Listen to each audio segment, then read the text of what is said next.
بسم اللہ الرحمن الرحیم۔ السلام علیکم ورحمۃ اللہ وبرکاتہ۔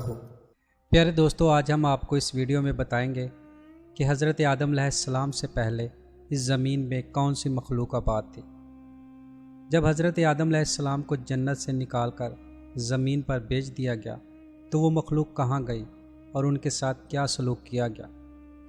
حضرت آدم علیہ السلام اور حضرت اماں حوا علیہ السلام کے متعلق اکثر سوال کیا جاتا ہے کہ ان سے پہلے دنیا میں کیا تھا اور یہ دنیا کیسے وجود میں آئی تھی۔ حضرت آدم علیہ السلام جنت سے زمین پر کہاں اتارے گئے؟ حضرت آدم علیہ السلام نے دنیا میں زندگی کیسے گزاری اور جنت سے اترنے کے بعد جنت سے اپنے ساتھ کیا چیز لے کر آئے تھے، اور یہ بھی بتائیں گے کہ حضرت آدم علیہ السلام کی وفات کب اور کیسے ہوئی۔ پیارے دوستو، حضرت آدم علیہ السلام کی تخلیق کے بعد حضرت آدم علیہ السلام کو جنت میں بھیجا گیا اور فرشتوں کو انہیں سجدہ کرنے کا حکم دیا گیا تھا۔ اس پر شیطان نے انکار کر دیا، جس وجہ سے اس کو جنت سے نکال کر زمین پر پھینک دیا گیا، جہاں یہ ہزاروں سال تک روتا رہا، اور پھر اس نے اللہ تعالیٰ سے قیامت تک مہلت لے کر اولاد آدم کو بھٹکانے کی کوشش شروع کی۔ پیارے دوستو، یہاں ہم آپ کو یہ بھی بتاتے چلے کہ ابلیس ایک جن تھا اور آگ سے بنا ہوا تھا، اس لیے قیاس کیا جاتا ہے کہ زمین پر حضرت آدم علیہ السلام سے پہلے جنات موجود تھے۔ جنات کے فتنہ فساد کی وجہ سے اللہ کے حکم سے فرشتوں کی فوج بھیج کر ان کو ختم کر دیا گیا، اور بچے ہوئے جنوں کا بسیرا جزیرے اور سمندر ہو گئے تھے۔ کچھ ماہرین کے مطابق حضرت آدم علیہ السلام سے پہلے اس زمین پر ڈائناسور اور انسانوں جیسی مخلوقات موجود تھی، جن کی کچھ باقیات اور ڈھانچے بھی ملے ہیں۔ اس سے یہ خیال کیا جاتا ہے کہ حضرت آدم علیہ السلام سے پہلے بھی زمین پر انسان موجود تھے، جو باقی امتوں کی طرح ختم ہو گئے یا ختم کر دیے گئے تھے۔ پیارے دوستو، سورہ ہود کی آیت نمبر 27 میں بیان کیا گیا ہے کہ وہی ہے جس نے زمین اور آسمان کو 6 دن میں پیدا کیا، اور اس وقت اس کا عرش پانی پر تھا۔ اس آیت کے مطابق حضرت آدم علیہ السلام سے پہلے زمین پر صرف پانی موجود تھا۔ اس آیت میں کسی بھی مخلوق کی طرف اشارہ نہیں کیا گیا۔ اس کے متعلق حضور نبی کریم صلی اللہ علیہ وسلم سے لوگوں نے سوال کیا کہ آسمانوں اور زمینوں کو پیدا کرنے سے پہلے کیا تھا، تو نبی کریم صلی اللہ علیہ وسلم نے ارشاد فرمایا کہ اللہ کے سوا کچھ نہ تھا، نہ اس کے اوپر ہوا تھی نہ اس کے نیچے ہوا تھے۔ مطلب یہ کہ کچھ نہ تھا، پھر اس نے پانی پر اپنا عرش پیدا کیا، گویا یہ تھی مخلوق کی ابتدا۔ پیارے دوستو، بخاری شریف میں یہ بیان کیا جاتا ہے کہ ایک بار آپ صلی اللہ علیہ وسلم کے پاس یمن سے ایک وفد آیا اور انہوں نے کہا کہ ہمیں آپ سے علم لینا ہے۔ آپ صلی اللہ علیہ وسلم ہمیں بتائیے کہ اس زمین پر حضرت آدم علیہ السلام سے پہلے کیا تھا۔ تو نبی کریم صلی اللہ علیہ وسلم نے ارشاد فرمایا کہ کچھ نہیں تھا، صرف اللہ تھا، اور اس کا عرش پانی پر تھا، اور لوح محفوظ میں قلم سے سب لکھ کر محفوظ کر دیا گیا تھا۔ آپ صلی اللہ علیہ وسلم فرما رہے تھے کہ بلا شبہ اللہ نے سب سے پہلے قلم کو پیدا کیا، پھر اللہ نے اس کو حکم دیا کہ لکھ، چنانچہ وہ اسی وقت چل پڑا اور قیامت کے دن تک ہونے والی ہر چیز لکھ دی۔ یہ اللہ تعالیٰ کا علم ہی تھا جس کو قلم نے اس کے حکم کے مطابق لوح محفوظ پر لکھ ڈالا تھا۔ حضرت سیدنا عبداللہ بن عمر بن عاص رضی اللہ تعالیٰ عنہ روایت کرتے ہیں کہ میں نے سنا اللہ کے رسول صلی اللہ علیہ وسلم فرما رہے تھے کہ اللہ نے آسمانوں اور زمین کی پیدائش سے 50,000 پہلے تمام مخلوقات کی تقدیروں کو لکھ دیا، اور اس وقت اس کا عرش پانی پر تھا۔ پیارے دوستو، اس حدیث مبارکہ سے یہ بات واضح ہو گئی ہے کہ سب سے پہلے پانی، پھر پانی پر عرش کی تخلیق ہوئی، پھر قلم کے بعد فوراً لوح محفوظ کو پیدا کیا گیا، جس پر سب کچھ جو قیامت تک ہونے والا ہے لکھ دیا گیا تھا۔ پھر کائنات کی باقی مخلوقات، آسمان و زمین کی پیدائش وجود میں آتی گئی۔ حضرت ابو ہریرہ رضی اللہ تعالیٰ عنہ روایت کرتے ہیں کہ نبی کریم صلی اللہ علیہ وسلم سے دنیا میں چیزوں کے وجود میں آنے کی ترتیب پوچھی گئی، تو آپ صلی اللہ علیہ وسلم نے میرا ہاتھ تھاما اور فرمایا کہ اللہ نے جب یہ دنیا بنائی تو ان کی ترتیب کچھ یوں تھی: ہفتے والے دن مٹی پیدا کی تو اتوار کو پہاڑ، پیر کو درخت پیدا کیے، منگل کو تکلیفیں، بیماریوں اور مصیبتوں کو، بدھ کو نور اور جمعرات کو چوپائے اس زمین پر پھیلا دیے تھے، اور جمعے کے مبارک دن عصر سے رات کے درمیان حضرت آدم علیہ السلام کو پیدا کیا گیا تھا۔ اس حدیث مبارکہ سے پتہ چلتا ہے کہ ابتدائی مخلوقات کی ترتیب کیا تھی۔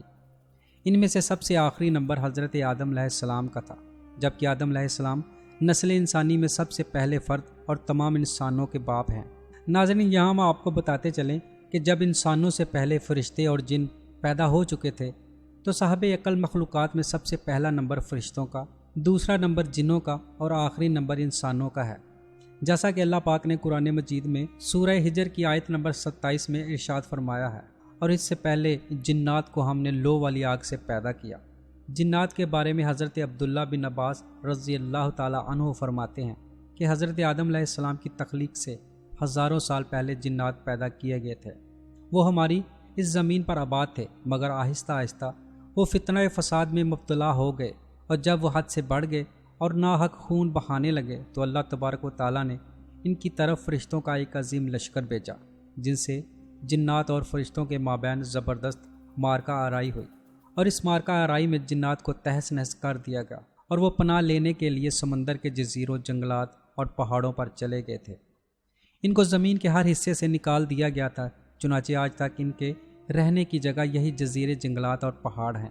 حضرت ابو موسیٰ اشعری رضی اللہ تعالیٰ عنہ سے روایت ہے کہ نبی کریم صلی اللہ علیہ وسلم نے ارشاد فرمایا، اللہ تعالیٰ نے حضرت آدم علیہ السلام کو ایک مٹھی خاک سے پیدا فرمایا۔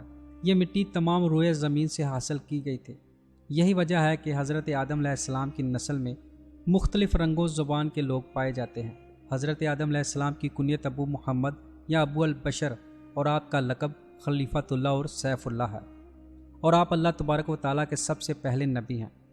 آپ نے 660 برس کی عمر پائی، اور بوقت وفات آپ کی اولاد تقریباً 1 لاکھ ہو چکی تھی، جنہوں نے طرح طرح کی صنعتوں اور عمارتوں سے زمین کو آباد کیا تھا۔ پیارے دوستو، آپ کو یہ بھی بتاتے چلیں کہ حضرت آدم علیہ السلام جنت سے کہاں اترے تھے۔ اس بارے میں تفسیر در منصور میں ہے کہ حضرت آدم علیہ السلام مکہ اور طائف کے درمیان موجود وادی دجنہ میں اترے تھے۔ بعض کا کہنا ہے کہ حضرت آدم علیہ السلام صفا پہاڑی پر اترے۔ حکم الہی میں کوتاہی کی وجہ سے حضرت آدم علیہ السلام کے جنت سے نکلنے کا وقت آیا، تب آپ علیہ السلام نے حضرت حوا علیہ السلام کا ہاتھ تھام کر کہا، چلو اب غربت اور بے بسی کا وقت آن پہنچا ہے۔ اس وقت حضرت جبرائیل علیہ السلام نے آ کر کہا کہ تم دونوں الگ ہو جاؤ، کیونکہ یہی اللہ تعالیٰ کا حکم ہے کہ تم دونوں کو دنیا میں مختلف مقامات پر اتارنا ہے۔ یہ سنتے ہی حضرت آدم علیہ السلام نے حضرت حوا علیہ السلام کا ہاتھ چھوڑ دیا۔ پھر حضرت آدم علیہ السلام کو سرندیپ، جو کہ سری لنکا میں ہے، اور حضرت حوا علیہ السلام کو جدہ کے قریب اتارا گیا، اور شیطان کو حضرت آدم علیہ السلام اور حضرت حوا علیہ السلام کے اتارنے سے پہلے ہی ایلا میں اتار دیا گیا تھا۔ اس وقت کے اعتبار سے جدہ اور سرندیپ کے درمیان تقریباً 2100 میل کا فاصلہ تھا۔ حضرت آدم علیہ السلام کی جنتی زبان عربی تھی، لیکن وہ ان کو بلا دی گئی، اور اس کے بجائے آپ علیہ السلام کو سریانی زبان عطا کر دی گئی۔ پھر دوستو، تاریخی اعتبار سے دیکھا جائے تو ہندوستان کے علاقہ سیلون کے جزیرے سرندیپ میں بوز نامی پہاڑی پر آدم علیہ السلام کے قدم کے نشان ملتے ہیں۔ بعد میں یہ پہاڑی سری لنکا کے حصے میں آئی، جسے تاریخی روایات کے مطابق حضرت آدم علیہ السلام کے پاؤں کے نقش سے منسوب کیا جاتا ہے۔ اسی مناسبت سے اس پہاڑی کو آدم کی چوٹی یا کوہ آدم کا نام دیا گیا ہے۔ کوہ آدم کی پہاڑی سری لنکا کی دوسری بڑی چوٹی ہے، جو 7300 فٹ بلند ہے۔ یہ چوٹی سری لنکا کے دارالحکومت کولمبو سے 220 کلومیٹر کے فاصلے پر ہے۔ کوہ آدم پر چڑھنے کے لیے بہترین وقت رات کا وقت ہے۔ پہاڑی کی چوٹی تک جانے کے لیے تقریباً 4 گھنٹے مسلسل سفر کرنا پڑتا ہے۔ کوہ آدم کی چوٹی پر حضرت آدم علیہ السلام کے پاؤں کے نقش کو محفوظ کر کے رکھا گیا ہے۔ یہاں آپ کو یہ بھی بتاتے چلیں کہ حضرت آدم علیہ السلام جب زمین پر اترے تو حضرت آدم علیہ السلام کا پہلا کھانا اور لباس کیا تھا۔ روایات میں آتا ہے کہ حضرت آدم علیہ السلام 100 سال یا 60 سال جنت میں رہے۔ اس عرصے میں دونوں پر جنت کے کسی بھی حصے میں جانے کی پابندی نہیں تھی، سوائے شجر ممنوعہ کے۔ شیطان اب ان دونوں کا کھلا دشمن تھا اور اپنی سزا کا بدلہ لینے کے لیے بھی بے قرار تھا۔ اس کی شدید خواہش تھی کہ یہ اللہ کے حکم کی خلاف ورزی کریں۔ پھر شیطان نے ان دونوں کے دلوں میں وسوسہ ڈالا تاکہ ان کی شرم گاہیں، جو ایک دوسرے سے پوشیدہ تھی، بے پردہ ہو جائیں۔ اس نے انہیں کہا کہ تمہارے رب نے تم دونوں کو اس درخت سے اس لیے منع کیا ہے کہ کہیں یہ پھل کھا کر تم دونوں فرشتے نہ ہو جاؤ، یا کہیں ہمیشہ زندہ رہنے والوں میں سے نہ ہو جاؤ۔ شیطان کی ان باتوں نے حضرت حوا علیہ السلام کو سوچنے پر مجبور کر دیا۔ اور پھر شیطان کے مسلسل اور تواتر کے ساتھ سازشیں رنگ لے آئی تھی اور اس نے حضرت حوا علیہ السلام کو پھل کھانے پر راضی کر لیا۔ ایک دن حضرت حوا علیہ السلام نے حضرت آدم علیہ السلام سے کہا کہ ہم اس شجر ممنوعہ کا ذرا سا حصہ کھا لیتے ہیں تو کیا ہوتا ہے؟ آخر وہ کیا راز ہے جو اللہ نے اسے کھانے سے منع فرمایا ہے؟ شروع میں تو حضرت آدم علیہ السلام اس کے لیے قطعی طور پر تیار نہ تھے، لیکن پھر حضرت حوا علیہ السلام کے مسلسل اصرار پر راضی ہو گئے۔ اب ان دونوں نے پھل کو پورے طور پر چکھا بھی نہ تھا کہ ان کی سترگاہیں ایک دوسرے پر عیاں ہو گئی۔ اس پر دونوں بدحواسی اور پریشانی میں جنت کے درختوں کے پتے توڑ توڑ کر اپنے بدن چھپانے لگے۔ اللہ تعالیٰ نے دونوں کو پکارا اور فرمایا، کیا میں نے تم کو منع نہیں کیا تھا کہ اس درخت کا پھل نہ کھانا اور شیطان کے ورگلانے میں نہ آنا؟ یہ تمہارا کھلا دشمن ہے۔ پھر دوستو، جب حضرت آدم علیہ السلام اور حضرت حوا علیہ السلام نے اللہ کی پکار سنی تو مارے خوف الہی کے کانپ اٹھے۔ نہایت لاچارگی اور عاجزی سے اپنی خطا پر نادم اور شرمندہ ہوتے ہوئے بارگاہ الہی میں عرض کیا، اے ہمارے رب، ہم دونوں سے بڑی غلطی ہو گئی ہے، اور اگر اب تم نے ہم پر رحم نہ کیا اور معاف نہ فرمایا تو ہم تباہ و برباد ہو جائیں گے۔ اللہ تعالیٰ نے فرمایا کہ اب تم دونوں ایک خاص مدت کے لیے زمین پر رہو گے جہاں تم ایک دوسرے کے دشمن ہوگے، اور وہاں ہی پر مرنا ہے اور اسی میں سے پھر پیدا ہونا ہے۔ تو دونوں کو زمین کی طرف روانہ کر دیا گیا۔ حضرت آدم علیہ السلام جب جنت سے زمین پر تشریف لائے تو بارگاہ خداوندی میں عرض کی کہ خدایا، میں یہاں نہ تو ملائکہ کی تسبیح و عبادت کی آوازیں سن سکتا ہوں اور نہ ہی کوئی عبادت خانہ نظر آتا ہے، جیسا کہ آسمان میں بیت المعمور دکھائی دیتا تھا جس کے ارد گرد ملائکہ طواف کرتے تھے۔